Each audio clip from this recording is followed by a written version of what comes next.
मजीद अच्छी वीडियोस के लिए हमारे चैनल को सब्सक्राइब कीजिए और इस बेल आइकन को जरूर दबाइए। टांग पर टांग रखकर या चढ़ाकर बैठना बहुत ही ज्यादा आम आदत है और अक्सर बैठने के दौरान इस पर तवज्जो भी नहीं देते। हो सकता है कि ऐसे बैठना आपको आरामदायक लगता हो, यानी एक घुटना दूसरे घुटने के ऊपर, मगर ये आदत आपके अंदाजों से भी ज्यादा सेहत के लिए तबाहकुन है। ये दावा एक तिब्बी तहकीक में सामने आया है। तहकीक में बताया गया है कि इस तरह बैठना दरअसल ब्लड प्रेशर को बढ़ाने का बायस बनता है। जी हाँ, ब्लड प्रेशर, जिसकी वजह यह है कि टांग के ऊपर टांग रखने से टांगों में खून को कशिश शक्ल के मुखालिफ काम करके वापस दिल की जानब जाना होता है, जबकि बैठने का ये अंदाज इस अमल के लिए मज़ाहमत पैदा करता है। खून की गर्दिश मुश्किल हो जाती है। यही वजह है कि जिस्म ब्लड प्रेशर बढ़ाकर खून को वापस दिल तक पहुंचाता है।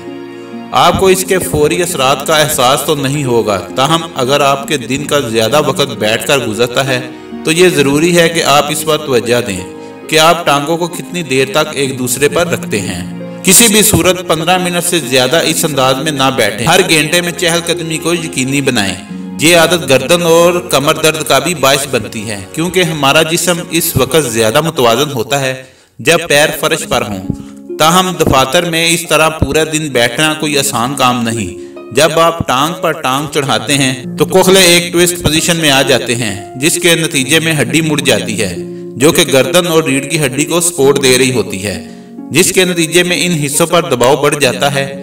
तहकीक के मुताबिक बहुत देर तक टांग पर टांग चढ़ाए रखने के नतीजे में टांगों में सुइयां चुभने या सुन्न हो जाने का एहसास भी हो जाता है, जिसकी वजह यह है कि इसके अंदर से टांगों और पैरों के असाब शरियानों पर दबाव बढ़ जाता है, जिसके नतीजे में पैर आर्जी तौर पर सुन्न और मफलूज हो जाते हैं। ये हालत 1 से 2 मिनट तक रहती है, मगर बार बार ऐसा करने से टांगों का सुन्न होना असाब को मुख्तलिफ बुनियादों पर नुकसान पहुंचा सकता है।